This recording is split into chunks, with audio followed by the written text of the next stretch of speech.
Hello and welcome to another episode of Erongo Talk. We are so excited to join you from the first day of the BUCO Desert Sport Festival in Walvis Bay at Walvis Bay Private High School. So in today's episode we will be chatting with Johan van den Berg, the regional manager for BUCO. He's going to tell us about their investment in the BUCO Desert Sport Festival. So don't go anywhere, we'll be right back.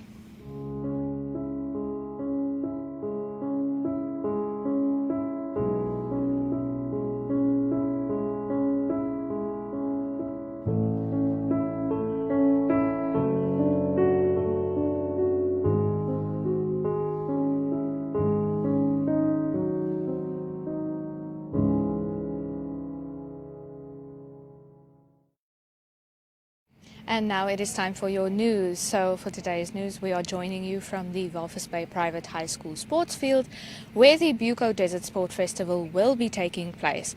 So Namibia Media Holdings will also be here to bring you all the action. And if you want to follow that, you can check out our MyZone Facebook page, or you can find the latest logs, fixtures and games at sportrap.my.na. That's sportrap.my.na that you can find in your web browser.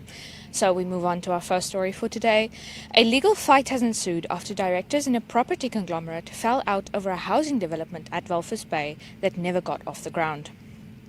Conselect Engineering, through its lawyers, Peter Hamman Legal Practitioners, in February, wrote to Palm Tree Investments to recover $3.7 million Namibian dollars. It claims it is owed for a land deal and engineering services provided in 2015 to develop a township to be known as Extension 16. According to the project layout, the plan was to construct over 200 houses on the outskirts of Kwisapmund for house-starved residents of the coastal town. Earlier this week, PAM, through its lawyers Metcalf and Beekes, responded to Conselect's letter saying the firm is demanding payment for work not done. Inquiries at the municipality of Walvis Bay indicate that no civil engineering designs have been approved. How your client can demand payment for incomplete work defies all region in logic and law, the law firm said. PAM also said it has not been provided with approved electrical engineering designs, therefore it cannot make payments for work not provided. Our client is therefore unable to proceed with the development due to your client's non-performance pertaining to provision of civil engineering and electrical designs. All delays in this matter have obviously been contrived by your client in order to hijack the development for its own purpose, read the response letter. And with that, we move on to our second story for today. Transport Events, in collaboration with the Namibia Ports Authority, known as NAMPort, hosts a webinar under the theme Southern African Development Community, Enhancing Economic Collaboration in the New Normal, on Thursday, the 8th of April. Panelists will discuss strategies implemented by container ports and shipping in a challenging environment. According to panelist Tana Pesat, the webinar is definitely going to be interesting. She says, I'm looking forward to brushing shoulders with especially the more experienced speakers. They will have a lot to share as to how we are going to navigate in the new normal and in what way we can expect the transport and ports industry. She added that even though the logistics industry is male-dominated, for you, that being women, to be respected in this industry, you need at least 15 years' experience. It doesn't matter if you are male or female. It comes down to how much you have and how much weight you carry. She added that there are women leading in the local industry who enjoy their male counterparts' support. What sets the ladies in managerial positions at NAMPort apart is that we not only have finesse, we have grit. I like that. We don't give up. We believe in ourselves, and our male counterparts believe in us too. They listen to and encourage us. And on a beautiful note of gender equality and of harmony, we end today's news.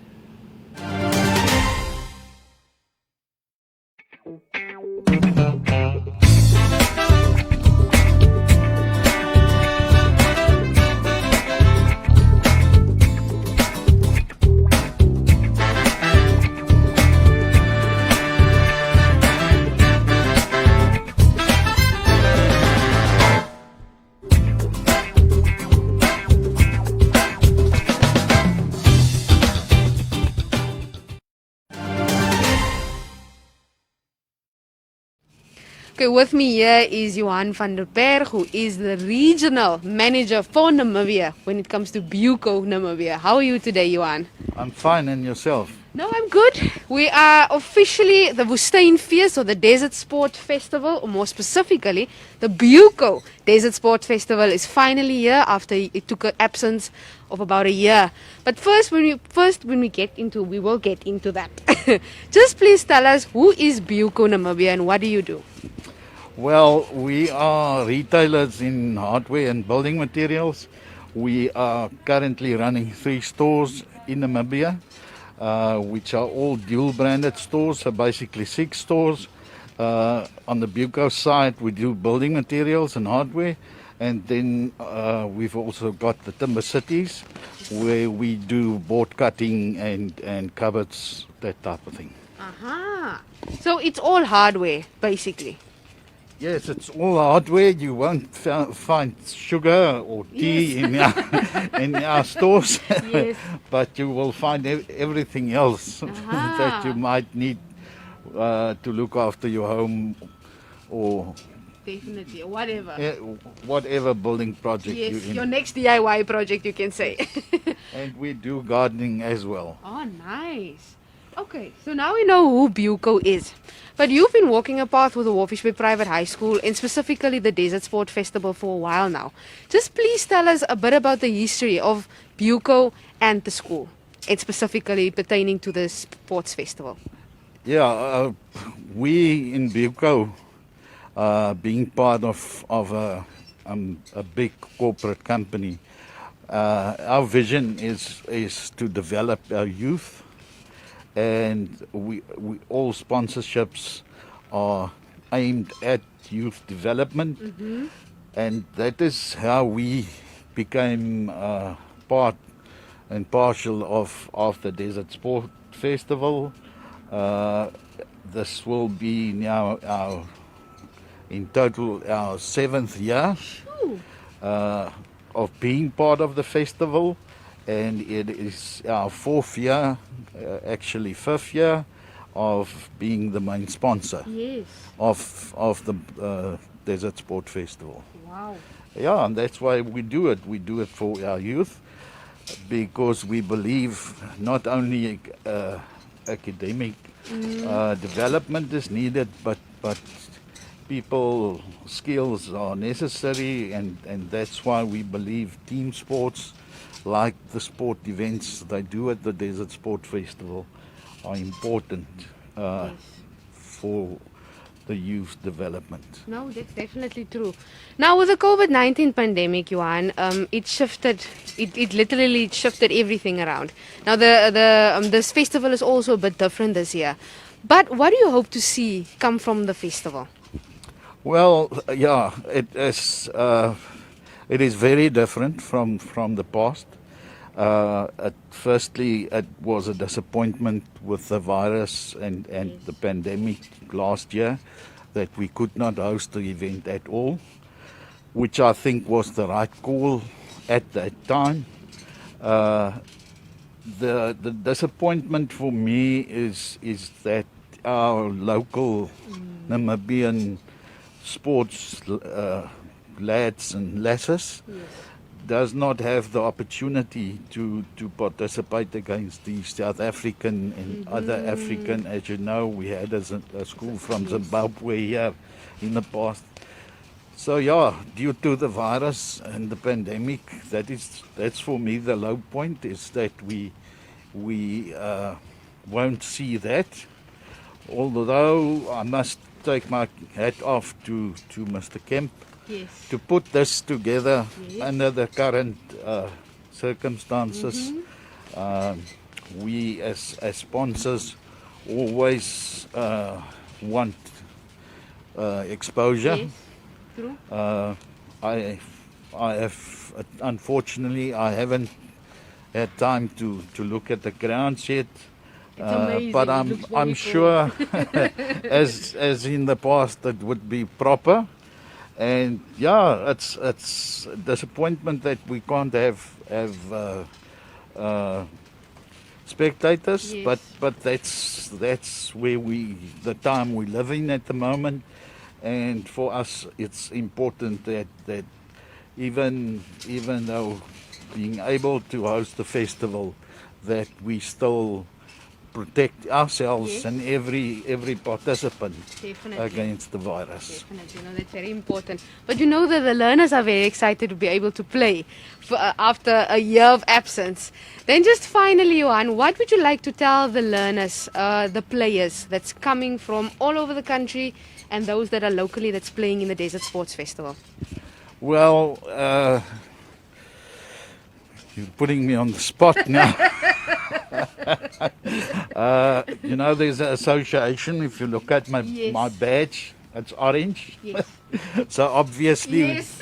we at BUCO are Nakis. Yes, yeah. So obviously, our support goes out to the school, Yes, the yes. local school, and all the participants. Yes.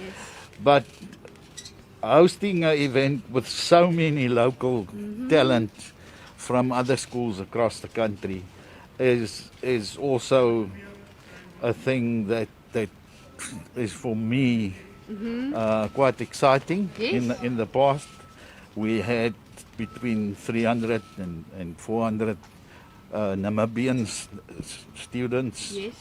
participating. This year we've got over 800 from Namibia participating. I know that the guys are desperate for games. Yes, that is evident. They, and as I always say, I fortunately sometimes get the opportunity to speak to the local first team. And as I always say, the first thing about sport is to enjoy it. Yes, definitely. Is to go out and do your best, but enjoy it. Yes. The moment, I mean, in life it's like that. If you don't enjoy what you do, you shouldn't be doing Exactly, it. what's the point? And that's exactly with sport and work and your career. It's all the same. So my message to every participant is to enjoy what they do and enjoy the festival. It's difficult circumstances. Yes. Maybe you're disappointed that your mum and your dad and Yes. granny and so forth cannot support you from the stands, but it is what it is. Do your best and enjoy it and make the most of the opportunity. No, definitely. I must say thank you, Johan. Thank you for taking time out of your very busy schedule to talk to us today. Thank you. Pleasure.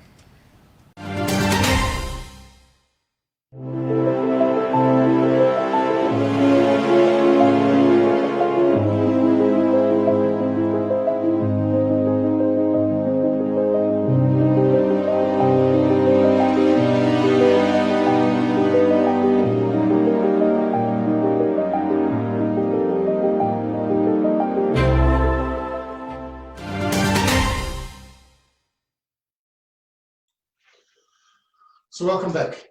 We're progressing nicely through the word leadership, and we are now up to the letter R, which is reasonable. Hi, my name is Rowan van Dijk. I am a professional speaker, an author, and a leadership trainer. And we are working through the leadership flag. The letter R represents the word reasonable. So what does it mean for you to be reasonable as a leader? Does it mean that you need to give in to everybody? Does it mean you need to give in to team pressure or to group pressure? Does it mean that you always need to take somebody else's side or accept their explanation? No. Being reasonable means that you are aware of other people's opinions. You are aware of other people's feelings. The word that normally used for this is empathy, being able to put yourself in somebody else's situation. But as a reasonable leader and being empathetic and showing empathy towards your team, it means basically that you sometimes allow for mistakes. None of us are perfect. You, as a leader, in the position that you are, you didn't get there overnight. You didn't suddenly wake up one morning and decide, I want to be a leader, and whoop, you were a leader. It doesn't work that way. It's a process. It's a journey. And along this journey, you sometimes fall down. And that's why you have a team, so that somebody's there to pick you up. You make mistakes. What's important to remember, though, with making mistakes is, I always say, and you can write this down, failure is only failure if no lesson is learned. So as long as they're learning from their mistakes, as long as they are growing, as long as they are gaining experience, allow for mistakes. I use my granddaughter as an example lots of times. I mean, those of you who have children, small children, the first time they started crawling and then they got up to stand to walk, they didn't just crawl and then one day get up and walk and run down the passage. It was a process. They stood up, they fell down. They stood up for longer, they fell down. They stood up for longer until they could stand without falling down. Then they took the first step, then the second step. Then eventually they started walking. Then they started running. And maybe you're lucky your children might have become super athletes. The point is, it all started with trying to stand up and falling down. If you do not allow for that, they will not grow. So you have to allow people to make mistakes. What's very important, though, when you do allow people to make mistakes, is they learn to trust you more as a leader, because they realize that you are there to help them grow, not to nail them. So they will open up to you and they will stop hiding things. Some people make mistakes and then they hide the mistakes. That won't happen. If you're allowing them to make mistakes and you're allowing them to grow from their mistakes, and instead of disciplining them or shouting at them, you're saying, come, let me help you up. How can we do this better? How can I help you so you don't fall down next time? In that way, you're going to grow trust, and your relationship with your team is going to grow, and it's going to get better. And you're going to be seen as a reasonable leader, and people are going to follow you a lot easier. So if you like this content, if you feel this is relevant to other people, remember, subscribe to my YouTube channel, click the bell icon for the notifications, and share the heck out of this. Share with anybody, everybody, your friends, your enemies, your frenemies, friends of your enemies, enemies of your friends, enemies of your enemies, whoever. Share with everybody that will find value in this content and that will help them make better leaders. I will see you back for the letter S.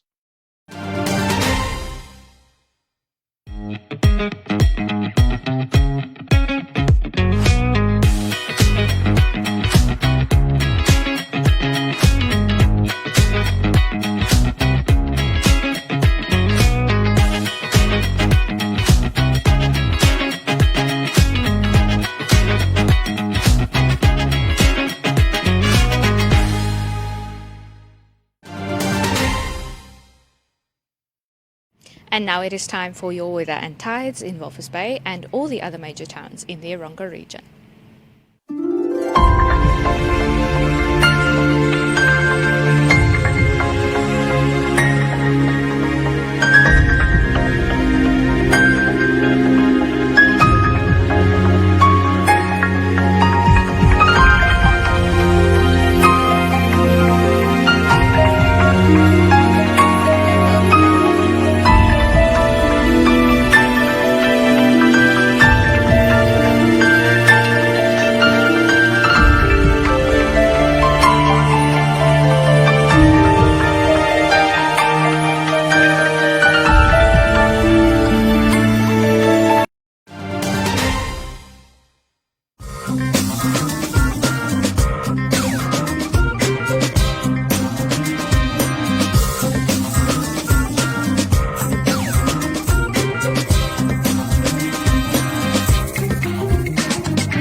And that unfortunately concludes today's episode of Erongo Talk. It was wonderful having you with us.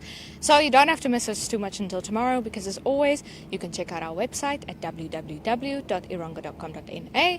That's www.erongo.com.na. Or you can let us know what's happening in your town and in your community at 0811 7040. It's 0811 7040 on WhatsApp and on Telegram. And if you find yourself still missing us, you can, of course, check out sportrap.my.na to get in touch with us and to know what's happening at the BUCO Desert Sports Festival. So until tomorrow, stay safe, stay healthy, take care of yourselves, stay sanitized, maintain your social distance. We'll see you again.